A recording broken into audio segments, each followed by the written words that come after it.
안녕하세요. 반갑습니다. 한국 CS마인드 교육센터 박정민 강사입니다. 저희 진행하는 이번 영상 2020년 지난 8회차 CS 리더스 관리사 2020년 10월 17일 날 진행됐던 정기시험 기출문제 풀이 분석 동영상 CS 전략론 21번부터 30번까지 문제풀이 분석 동영상 시작하도록 하겠습니다. 자, 그러면 21번부터 보겠습니다. 내부 마케팅의 영향 요인 중 과정 통제에 해당하는 거. 자, 이 과정 통제를 지금 물어보는데요. 이 내부 마케팅의 영향 요인에는 투입 통제, 과정 통제, 결과 통제가 있습니다. 이 세 가지를 나눠서 이제 암기를 하셔야 되는데, 투입 통제만 네 가지예요. 과정 통제는 뭐 3개가 있고, 결과 통제도 3개, 그 다음에 투입 통제가 4개죠. 4개. 이렇게 되다 보니까 기존에는 투입 통제가 제일 많이 출제가 됐어요. 그런데 이제는 지금 문제에서 보시는 것처럼 과정 통제도 문제화를 시키고 있고, 결과 통제도 동일한 방법으로 나오거든요. 이러다 보니까 구별이 되셔야 되는데, 가장 쉬운 구별 방법은 뭐냐면요, 이 내부 마케팅에 영향을 주는 요인이기 때문에 투입 통제, 그러면 기업이 쏟아 부어야 하는 의미로 이해하시면 돼요. 그래서 뭐 종업원 선발, 교육 훈련, 전략 기획, 계획, 자원 할당, 전략 계획입니다. 자원 할당. 자, 이런 것들이 전부 다 뭔가 기업이 쏟아 부어야 된다는 거예요. 뭘 하기 위해서. 그 뭐라는 건 내부 마케팅이겠죠. 자, 그럼 두 번째, 이렇게 쏟아 부었으면 과정에서 뭐 하셔야 돼요? 네, 이게 중간에 이 망가지지 않도록, 이게 중간에서 드롭이 되지 않도록 관리가 돼야 된다는 거예요. 지속적으로. 이러다 보니까 뭐 조직 구조, 관리 절차, 보상, 이런 것들이 들어가 있죠. 자, 이렇게 쏟아붓고 중간에 관리 잘 되고, 그러면 이게 결과적으로는 외부에 있는 고객에 대한 어떤 특정한 결과물로 나올 거야. 결과 통제. 그래서 뭐 불평, 서비스 품질, 고객 만족, 이렇게 구별되어 있습니다. 자, 그럼 문제로 돌아갈까요? 1번 고객 만족 말씀드렸죠. 결과 통제. 조직 구조, 네, 이게 과정 통제죠. 자원 할당, 투입 통제. 교육 훈련, 투입 통제. 서비스 품질, 결과 통제. 이렇게 되어 있습니다. 이 문제의 답은 조직 구조가 되겠습니다. 세 가지 기업의 투입 통제, 과정 통제, 결과 통제 꼭 구별하시길 바라겠습니다. 다음 문제. 다음 중 행동 주체를 기준으로 스토너가 제시한 갈등 유형으로 가장 거리가 먼 거. 자, 스토너라는 학자가 나오고요. 갈등 유형 물어보고 있습니다. 갈등 유형으로만 지금 보게 되면 이 스토너라는 학자가 얘기한 게 개인적인 갈등, 개인 간의 갈등, 개인과 집단 간의 갈등, 집단 간의 갈등, 조직 간의 갈등, 이렇게 5가지예요. 자, 그렇게 보면 뭐 문제에서 보게 되면 아닌 거 하나 있죠. 네, 집단적 갈등이라는 건 존재하지 않습니다. 집단적 갈등이라는 건 뭐 존재하지 않습니다. 이거보다는 스토너가 제시한 갈등 유형 5가지에는 해당하지 않습니다. 네, 이 부분 꼭 기억을 좀 하셔야 될 것 같습니다. 다음 문제. 자료 수집 방법 중 문헌연구법에 대한 설명으로 가장 올바르지 않은 거. 자, 이 문헌연구법이라는 건 잘 보시게 되면 어떤 기존에 흔히 저희가 이제 논문이라든가 이런 거 할 때 선행연구라는 말을 많이 하는데요. 이전에 있었던 연구 자료 또는 어떤 뭐 남겨져 있는 유적, 이런 것들을 가지고 거기에서 뭔가 연구를 통해 가지고 새로운 결과물을 도출해내는 과정이기도 한 거죠. 그래서 문헌연구법, 여기에서 결정적인 특징 하나는 이 연구하는 사람의 주관이 개입될 수 있다는 건 꼭 좀 기억하셔야 돼요. 그건 굉장히 위험한 거죠. 자, 그렇게 보면 1번 역사 기록, 기존 연구 기록, 통계 자료 등의 문헌을 통해 자료를 수집하는 방법입니다. 맞습니다. 2번 기존의 연구 동향을 알 수 있습니다. 맞죠? 3번 시간과 비용을 절약할 수 있고 비교적 정보 수집에 용이하다. 맞습니다. 이미 연구된 연구를 보는 거니까요. 4번 문헌 해석 시 연구자의 편견이 개입될 가능성이 없다. 아까 말씀드렸죠. 이거 개입되는 게 이 문헌 연구법에서 꼭 알고 계셔야 되는 가장 특징적인 하나의 어떤 키워드이기도 합니다. 그래서 4번 설명이 잘못되어 있습니다. 문헌 해석 시 연구자의 편견이 개입될 수 있다. 이렇게 만드는 게, 이렇게 표현하는 게, 만드는 것보다 표현하는 게 훨씬 더 올바른 설명이겠죠. 5번 선행 연구의 신뢰도가 떨어질 경우 현행 연구의 신뢰도 역시 떨어질 가능성이 매우 높다. 무슨 얘기예요? 선행 연구가 잘못된 오류예요. 근데 이걸 보고 내가 새롭게 연구한다는 건 일종 기본적으로 깔려지게 되는 전제 자체가 잘못되는 거잖아요. 그러니까 신뢰도는 똑같이 떨어질 가능성이 매우 높다. 맞는 설명이 되겠습니다. 조금만 좀 문헌 연구법이라는 내용을, 개념을 좀 알고 계시면 충분히 해결이 가능한 문제 유형이었습니다. 다음 문제. 마케팅 조사 시 정량 조사 기법을 적용해야 하는 경우로 가장 거리가 먼 거. 자, 정량 조사 기법을 적용하는 경우로 가장 거리가 먼 거. 그럼 무슨 얘기일까요? 네, 정성 조사 기법을 적용해야 하는 경우를 찾아보라는 얘기예요. 간단하게. 자, 그러면 한 가지씩 구별해 볼까요? 1번 각 상표의 포지셔닝 파악이라고 나오면 이게 뭘까요? 네, 정량조사 기법일 거예요. 분명하게. 2번 시장 세분화 및 목표 시장 선정. 맞죠? 3번 소비자 특성별 니즈 구조와 차이. 맞아요. 자, 여기서 1번, 2번, 3번만 먼저 갖고 말씀드릴게요. 잘 보시게 되면 뭔가 나오는 결과물, 다시 한번 볼게요. 각 상표의 포지셔닝 파악. 아, 그럼 각 상표 포지셔닝이 여기 있다 라고 뭔가 결과물이 나올 거 아니에요. 시장 세분화 및 목표 시장 선정. 저희는 이런 시장을 밀고 들어갈 예정입니다. 딱 떨어져요. 이것도 소비자 특성별 니즈 구조와 차이. 소비자의 특성으로는 이러이러한 니즈를 갖고 있고 이러이러한 어떤 뭐랄까요, 구매 의사결정을 거칩니다. 이것도 딱 떨어져요. 4번 가설의 질적 검증 및 의미의 확인. 이게 딱 떨어지나요? 가설이 뭐가 딱 됐을 때 이게 될 겁니다. 이렇게 되기가 어렵죠. 그죠? 5번 시장 경쟁 상황 및 소비자 태도와 행동 파악. 자, 이것도 딱 떨어져요. 어떤 행동을 할 거야? 라는 게 나오잖아요. 자, 그래서 일단 이 문제의 답은 정성조사 기법을 적용하는 경우는 4번이에요. 근데 제가 이 문제를 지금 풀 때 굉장히 독특한 방식으로 풀었거든요. 그러니까 뭔가 딱 이 보기의 워딩을 읽어본 다음에 이 내용의 결과물이 나올 때 딱 뭔가가 명시되는, 딱 지목되는 그런 어떤 결과물이 나옵니다.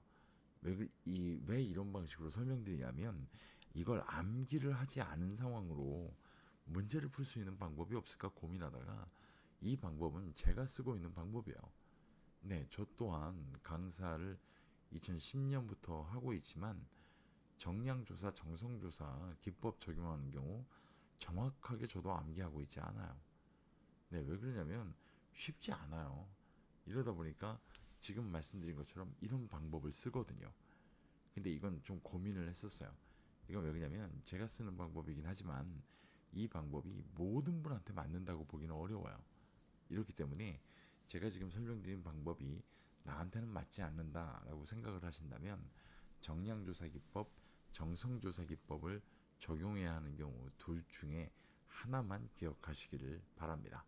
하나는 과감히 버리시고요. 만약에 제가 정량조사 기법을 적용하는 경우만 암기하고 있었다 그러면 4번은 제가 모를 거예요. 그럼 이게 답이잖아요. 자, 이런 방식으로 문제를 풀어가는 방법을 한번 적용해 보시기를 제안 드리도록 하겠습니다. 자, 다음 문제 가겠습니다.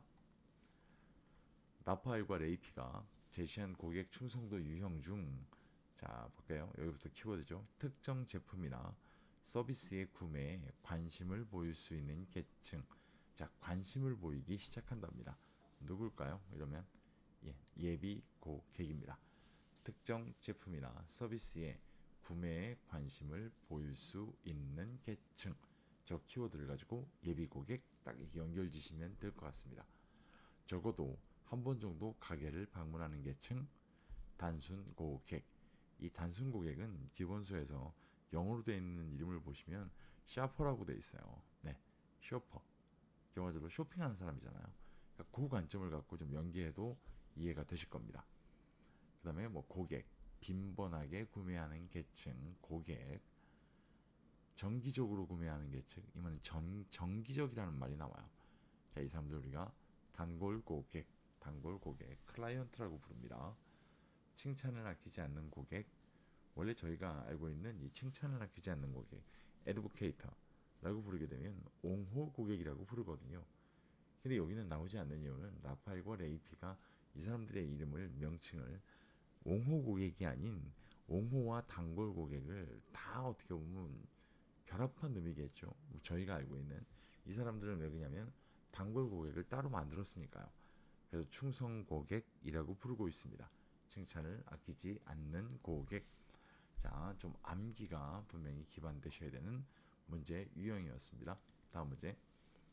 서브컬의 5가지 갭 모델 중 갭퍼가 발생됐을 경우, 자, 갭퍼라는 건 고객이 매장이 됐던 기업에 와가지고요, 이 기업의 광고를 보고 왔어요. 그래서 그걸 보고 호기심이 생겨서 매장을 방문했는데 직원이 그 광고 내용에 대해서 몰라요. 그러면 고객은 어차피 기업이 하는 광고니까 상업적이라고 보고 잘 신뢰하지 않아요. 그럼 이 신뢰하지 않는 마음이 현장에 와서 직원을 만났을 때 신뢰감으로 바뀌어야 되거든요. 근데 그게 안 됐을 때 발생하는 갭이 갭퍼예요. 자, 이에 따른 해결 방안으로 올바른 것. 1번 고객의 기대 조사.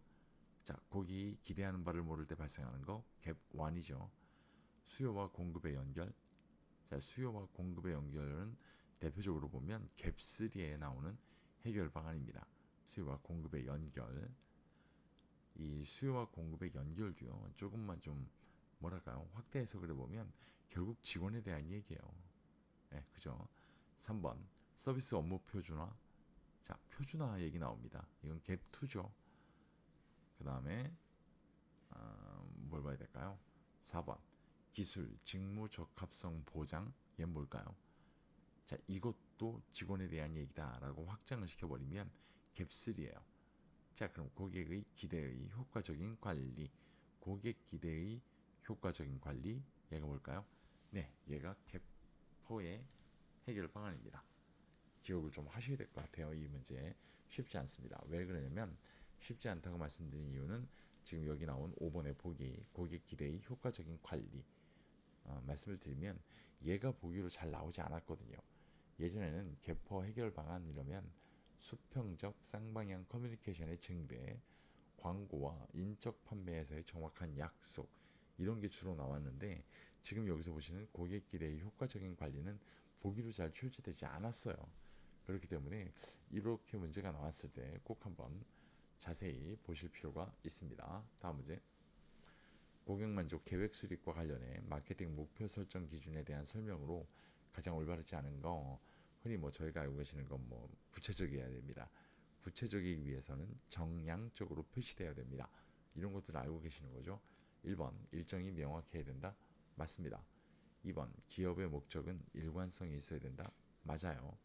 3번 사업 단위는 현실적인 목표를 설정해야 된다. 현실적인 목표. 맞습니다. 4번 필요한 모든 조직 구성원과 커뮤니케이션 해야 된다. 맞아요. 5번 모든 목표는 측정이 어려운 부분까지 고려하여 포괄적이고 정성적으로 표시한다. 아니, 이렇게 될 수 없죠. 그래서 모든 목표는 측정 가능하고 정량적으로 표시해야 된다. 이렇게 표시하는 게 맞는 설명이 될 겁니다. 자, 이 문제 계획 수립과 관련해 마케팅 목표 설정 기준에 대한 설명으로 가장 올바르지 않은 거 찾는 문제 5번이 답이었습니다. 나머지 4가지 보기 1번부터 4번까지 꼭 한번 읽어보셔야 됩니다. 다음 문제. 기업의 경쟁력을 위해 벤치마킹을 하는 이유로 마이클 스펜돌리니가 제시한 내용과 가장 거리가 먼 거. 자, 마이클 스펜돌리니라는 사람이 이 벤치마킹 때문에 어떻게 보면 연관되어 있는 중요한 사람이죠. 이렇다고 봤을 때 제시한 내용과 가장 거리가 먼 거. 자, 1번 벤치마킹은 시장 변화를 예측할 수 있게 한다. 맞아요? 네, 맞습니다. 2번 벤치마킹을 통해 새로운 아이디어를 도출할 수 있다. 맞습니다. 3번 조직이 추구하는 적절한 목표를 선정하는 데 도움을 줍니다. 맞죠? 4번 벤치마킹을 통해 경쟁 업체 또는 초우량 기업과 제품, 경영 프로세스를 비교하여 자사의 경쟁력 및 서비스 향상 방법 등을 파악할 수 있다. 맞습니다. 5번 벤치마킹은 기능적인 목적으로 조금 이상합니다. 사용되며 여러 분야의 정보를 수집한 후 이를 실행하는데 아주 유용한 도구로 사용됩니다. 자, 여기서 잘못된 게 뭐가 있을까요? 제가 아까 이상하다고 잠깐 썼던 벤치마킹은 기능적인 목적이 아니죠. 벤치마킹은 전략적인 목적으로 사용하셔야 돼요. 왜냐면 위에 1번, 4번부터 해가지고요. 쭉 설명된 것들 보면 다른 기업이나 다른 매장 또는 어떤 다른 어떤 뭔가가 우리보다 나은 프로세스를 갖고 있다든가 나은 어떤 공정을 갖고 있다든가 이런 관점이에요. 이걸 가지고 가서 배워오겠다는 거거든요.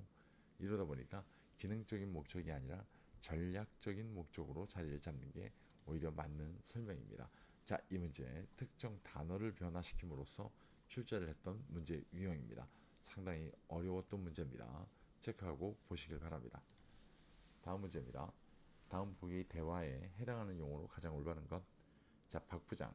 자, 이번에 우리 KI 베이커리에서 새로 선보일 디저트에 대해 한번 설명해 보게나. 김대리. 네, 이번에 저희 KIE 베이커리는 식음료 업계의 새로운 트렌드를 이끌기 위해, 자, 여기서 벌써 하나를 지목합니다. 새로운 트렌드를 이끌기 위해 조금 이색적인 상품을 준비해 봤습니다. 박 부장, 그래, 계속해 보게. 김대리가 설명합니다. 이제 전통 찻집이나 옛날 할머니 집에서 즐겼을 법한 쑥, 흑임자, 인절미, 쌍화차, 인삼을 디저트로 만나는 것이 낯설 수도 있습니다.